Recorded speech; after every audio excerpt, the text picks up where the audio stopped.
All right, everybody, and welcome back to another episode of the Orange Crush podcast presented by Newton Scott and Associates and Chick-fil-A. Thank you guys for powering us through the 2025 season.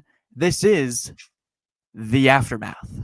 David, Clemson falls to 3-4, and Christopher Vizzina had his debut spoiled by SMU and the Mustangs offense, carving up the Tigers left and right, sideways, backwards, forwards, whichever direction SMU was going in a positive one.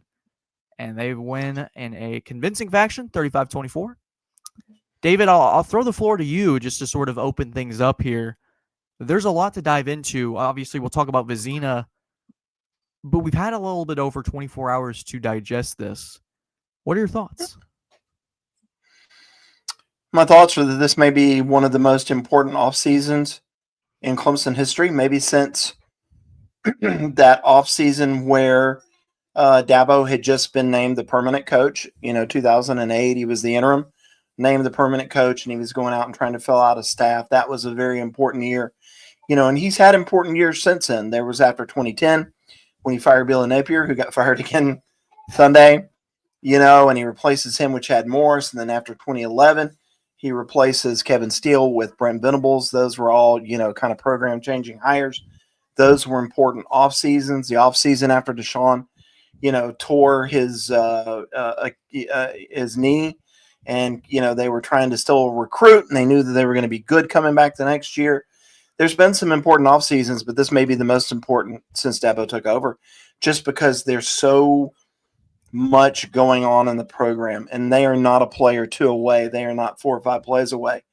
It's not good. And, I think you could watch him on the stage after Saturday's game. He knows this team isn't good for whatever reason. It doesn't mean they're not talented. This is just not a good football team. And that's really an indictment on the coaching staff. Yeah, certainly. And I've described this program. It was after the Syracuse game I had sort of come across this analogy. I don't know if I've used it on the podcast before, but I think it's in a similar spot. This is deja vu, where you get sort of humiliated at home again, at least on the defensive side, and you're left going into an open date with a lot of answers, or a lot of questions, not a lot of answers, excuse me. Yeah. And I sort of compared this program to a car you see on the highway, and I'm sure you've seen this, David. Have you ever seen that car, that minivan that's got a door with a bunch of duct tape on it?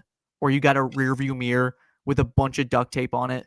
And so clearly you have this car that you're wanting to keep alive, but things get dinged up and you try to use some duct tape to see if you can keep that rolling. At some point, the car's engine dies. And I think this season has been, the engine it's combusted, it's blown up, whichever word you want to use to describe it. And Clemson's got to reset and go to the auto shop and get something new and figure out a new way to rebuild. I think that's the word that we have to use. And we'll talk about those pieces, specifically Vizzina, and how he sort of fits into that and what his performance might mean for data and stuff moving forward. But it's a Clemson program that's got a lot more issues than just the quarterback. And I thought SMU was going to beat Clemson on Saturday, regardless of who was at quarterback, just because of the way you kind of saw it against BC, not at all against North Carolina, but they were susceptible to chunk plays. And if you get the linebackers to move, and there's certain ways you attack this defense, and it screams just poorly coached. And you expect that to, and I think you and I had talked about, against higher competition, which SMU is, compared to BC and North Carolina, how does this team operate? And offensively, which we'll get into later, mixed bag for sure, but certainly some more positives that we'll talk about. But defensively, every important third down. Kevin Jennings, bum hip. Rhett Lashley said after the game, bad ankle too, that he injured early in the game. They're running quarterback draw. He said he couldn't move sideways, but he could move forward. And so we used that. And Clemson just couldn't get off the field, especially when Vizzina was getting rolling, David. It felt like he had an answer, and then SMU had 2. Yeah, and it shows you coaching too, because, and I wrote this in the article last night in the aftermath of the game when I was writing about Death Valley not being defended, and then again in the grades package of, they faced the 4th and 3, they being SMU, faced a 4th and 3 there deep in Clemson territory. I think they're on the 39. And the smart play there is maybe you punt. Now their field goal kicker had been very good, but you don't want to take a chance on a long field goal getting blocked. So maybe you just punt and pin Clemson deep, but he decides to go for it. And this is where good coaching comes in. So they take their slot guy and they match him up with Ronan Hannafin, who is a bigger physical safety. And Ronan Hannafin interferes. I mean, and it was obvious it was interference. That is scheming to win football games. Not scheming to win football games is 4th and 1 at your own 39, time running out in the first half, and you bring in a 311-pound man behind two other 300-pounders to try and gain a yard when everybody knows what's coming. That play is great on the goal line. It's not great at your own 39, especially when you've got Keith Adams Jr. in your backfield, or he should be in your backfield. He's a real running back. He should be getting snaps. We've been saying that all along. And Clemson just gets out coached and they get out schemed, and it's disappointing. And now, here we go into another open date, and I don't know what's going to happen, but I think that there was some disappointment in the powers that be at Clemson after that loss to Syracuse, because that's not a very good Syracuse team, and Clemson got punked by them at home. And you can kind of say, okay, Dabo, don't make any moves. We get it. But now this just feels different. It's almost like something needs to happen just to try and, it's just got to be something. What is that? I don't know. I know what new moves I'd make, but Dabo doesn't send me text messages asking, what I would do. So I think it's going to be a very important few days here, because I don't think he'd wait, until the week is over to make a move. I think we would find out tomorrow. I think it's my understanding they have a staff meeting early Monday. I'm not sure when this will get posted, but early Monday, maybe we'll hear some movement out of that. Maybe we won't. Maybe he stays the course. But it's going to be fun. It's going to be interesting. Yeah, this podcast will drop early tomorrow morning. I am setting my alarm to be up way before that staff meeting. So just in case something happens. And so we'll have this up probably around the time they meet, and we'll see how that is adjudicated. But David, am I off in saying that the rest of the season, when you look at staff members, you look at certain players, the word I use is audition. And I think that 2026 is going to be a lot different for a lot of reasons. And yesterday, Christopher Vizzina essentially had his audition. Now would I like to see more than just a dress rehearsal for Vizzina? Yeah, against a better pass defense for sure. But maybe this is the only bit of evidence we get as to whether he is supposed to be the guy. Now, should Clemson still go into the portal for a quarterback? Absolutely. And even if it's just a guy who comes in and pushes him just a little bit, competition is healthy in football. And so, David, let's just jump into the performance. I felt like the first half, rewatched it this morning, the word I used was uneven for the first quarter, where it felt like a couple throws were high, a little erratic. That's maybe to be expected with a quarterback making his first start, a little jumpy. The strip sack, I wouldn't pin that on him. Randall missed a block completely, and it looked like Vizzina was expecting his guy to make the play. Yeah. It was not made, and then that forces the turnover. Luckily, on the other end, your defense bails you out with a 3-and-out, one of their few key stops of the afternoon. But I saw Vizzina scan the field well, make some progressions when he had a clean pocket. And there's a real disconnect between pass pro and running and protecting on the run. It feels like it's two separate groups, because I felt like pass pro was fine, and Clemson can't get a yard on the ground, which is jarring to me with this unit. But I felt like Vizzina made some big plays. The touchdowns, I feel like, would be more about the receivers. TJ Moore's one-handed grab, about as good a catch as you'll get in open space. Tristan Smith gets on the field with Wesco being out and makes a big play on 4th and 21, but he was calm, he was poised, and he had answers. As Sweeney said, he had some grit to him in that second half. So, David, one game certainly isn't enough, but I think that you left the stadium last night and you're not thinking to yourself that Vizzina lost that game for Clemson. Before we get back to this video, we'd like to thank the title sponsor for this podcast, Newton, Scott, and Associates. This team is headlined by Jeff Scott, former Clemson assistant coach and two-time national champion, as well as Eric Newton, a longtime local and trusted real estate partner. These two are teaming up to provide a first-class experience for all Clemson fans.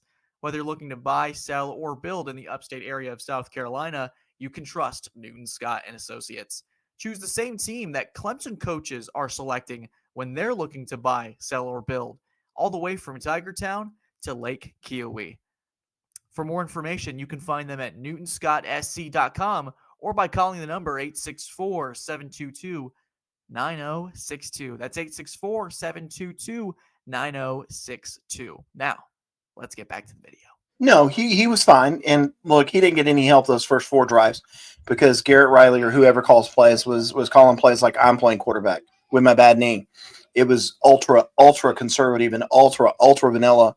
And again, I'm sure they wanted him to settle down, and I'm sure that, the game was close and we're not going to make any huge mistakes. I get it. But, I think sometimes you got to let a quarterback sling it. You got to let him come out and be a quarterback, right? And that, again, kind of goes back to scheme. The question is, who do you want playing quarterback for you when you go to Baton Rouge next year in the season opener?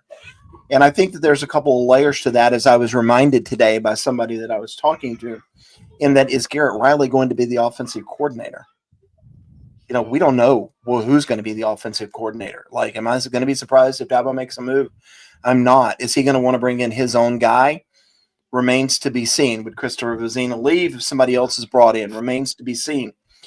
Chris Denson, who they wasted one game for 1 2-yard rush for him yesterday, one of his 4. Again, don't get it. I hear great things out of him. Kid can throw it 65 yards with a flick of a wrist. He may be one of the fastest players on the roster. They love him. I think he is an under-the-radar kind of a guy that you can look at in a few years and go, man, that's a stud. But do you want him starting that first game in Baton Rouge?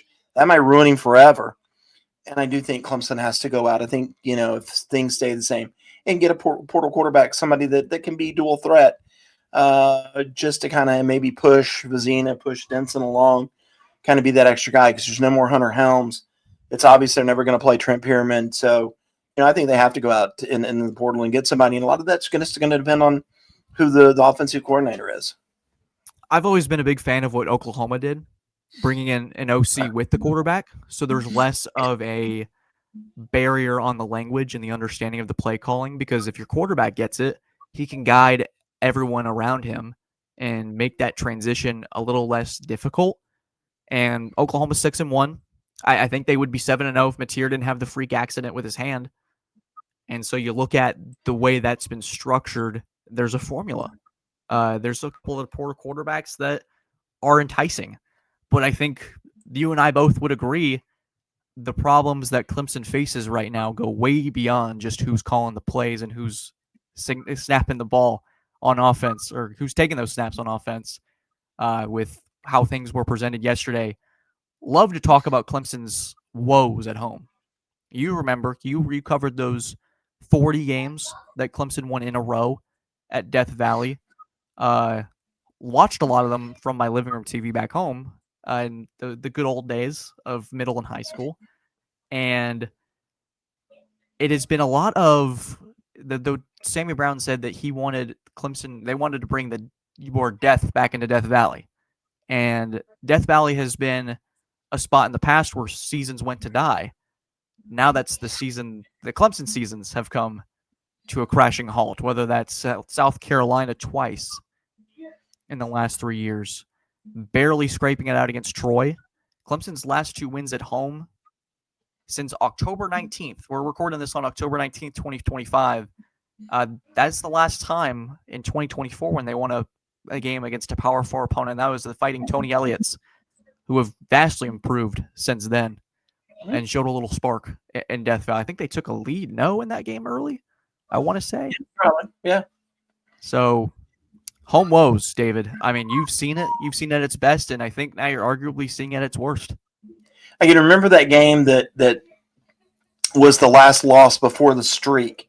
And that was when Pat Narduzzi brought in, that offense for Pitt. And they kept running that tight end shovel pass. Brent Venables and company just couldn't figure it out. And Pitt kicks the field goal, to win the game. And you're wondering, are Clemson's, national title hopes down the drain? They weren't. Clemson comes back and wins. And then that set off a streak of 40 straight. And I think, one of the most fun games that I can remember were the Power Rangers, Christian Wilkins, Dexter Lawrence, Austin Bryant, Cleveland Farrell. The stadium's rocking, and they're out there swag surfing. Whoever they were playing that night got the ball about the 27, the 30, somewhere in there, and they start playing, swag surfing, and the lights are kind of blinking in the stadium, and those guys are dancing, and the crowd's getting into it, and you're like, the opponent has no chance. They're not going to win this football game. They're not going to come back against this defense. They're not going to get anything. This place is special. And then yesterday, when you see Corey and Gibson get lost on a man switch, where you had Gephardt, the tight end, he's in a stack with Jordan, not Jordan, Bill Belichick's Jordan, but the other guy. Anyway, and he and Avion Terrell both follow the same guy. And, a guy gets loose and Corey and Gibson tries to get back. It's too late. It's just not the same. And, and I go back and I'm going to give Tom Allen a pass because he's got a lot of West Goodwin's players. This defense looks slow, right? Doesn't look as fast as it was. 17 can be a liability in coverage at times, as we have noted. And then, I think Tom Allen needs a chance to bring in his guys. Yeah.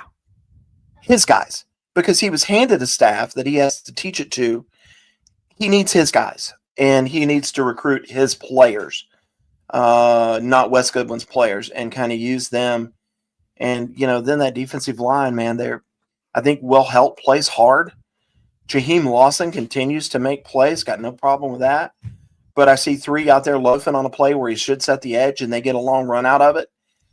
And you see some guys that are just not doing it. Well, that's coaching to me too. Like, can you not get the best out of these guys? I don't know. But there are obviously a lot of issues. Not protecting Death Valley. Offense, we don't know about Klubnik's health. Bryant Wesco, we don't know about his health. As I shared earlier today, hearing, he's got movement. I think that's a great thing. Will he play again this year? I don't know. We get to talk to Dabo later today, Monday, and we'll find out what the prognosis is. Don't know that if he's going to be back or not. That was a serious injury, I think. And, there's just so many questions. And that's why, again, I think that you put it correctly. It is an audition for everybody heading into these last few weeks. And I think 2023 was the same thing. When Clemson lost at NC State, Dabo got angry. At a kid that now plays for the Baltimore Ravens. Sat him down against Notre Dame, on the next game back. And that being, we know who that was. Anyway, and Dabo kind of put everybody on notice. Everybody needs to be on notice again. And I think Dabo's going to be on notice too.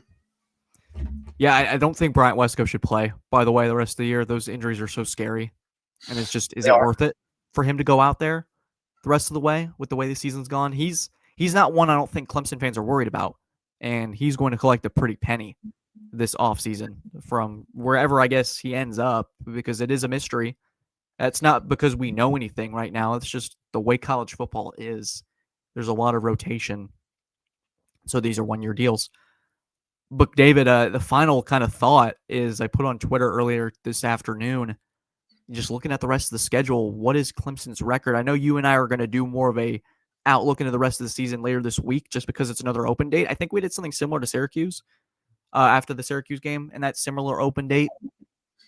But they have to go to Louisville, who just beat Miami on the road on Friday night. They got to play Duke and Darian Mensah, who didn't look great against Georgia Tech, but that's another quarterback talent that can give you trouble and can make plays. You play South Carolina. They don't look great, but you can never count out anything in a rivalry game. They'll get the Furman win under their belt. That's 4. And they play Florida State, who is just as much of a hot mess as Clemson is currently. Good Lord. Florida State's quit. I watched them last night. Florida State's quit. They've quit on Mike Norvell. Does Norvell make it to the Clemson game? Not sure. This is a brief pause, right? Like, I want to see who Florida State plays before they play Clemson. So they have Wake Forest at home next week. You'd have to think. Now, granted, Stanford's another one that they're a program that is basically their coach right now, and Frank Wright, I think, is a stand-in for the year. Wake is better than Stanford, I'll tell you that much. They are. They should have beat Georgia Tech a few weeks ago after that egregious officiating which is a podcast on itself and just the state of officiating this year. But It's it's an interesting year where I looked at it last night at watching Texas barely squeak it out against Kentucky on the road. Texas, Penn State, and Clemson were all in the AP top 4 in the preseason. You had Texas at 1. No, Texas was at 2. Or Texas, Penn State, and they were all kind of sandwiched together. Numbers are scrambling, but they're a combined 11 and 10 this year. That's wild to me. Now, Texas, that should have been 10 and 11. Kentucky really kicked that one away at the end of it. Played really well, I felt like, at home. It's just what you goes to show you about college football, man, is these polls sometimes are so unexpected, so wild. And Clemson sits at 3-4. I'm not sure they're going to make a bowl game, David. I really am not. It's a mess, and I'll tell you what, watching Louisville, I wrote in my prediction. I predicted SMU to win because I didn't think Clemson could cover the drags and the crossers, and the plays to the perimeter and the plays in the flat, and Clemson didn't. That's pretty easy, right? Guess what Louisville does? They do drags, crossers, and they run that pill down your throat with Isaac Brown. Isaac Brown, they'll run it down your throat, and I'll say this too. And I kind of hesitate to throw this out, but I'll say it anyway. Talked to an NFL guy who said that, he's been to both Georgia Tech and Clemson practices. And I said, what's the difference? And he said, Georgia Tech preaches physicality, and they do it. They hit in practice. It's not thud. They actually will hit in practice. It is a very physical mindset. It makes for a very physical mindset during the games. And he said, I think that was the difference in the Clemson-Georgia Tech game. And that Georgia Tech said, you know what, we're used to this, and we're going to come out, and we're just going to muscle you. And we're going to move you, and we're going to man you. And I think that's missing in Clemson's program too.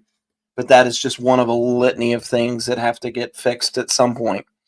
And, the good news is we've got 2 weeks to talk about it. And here comes Duke to town in a few weeks, and that's going to be fun in its own.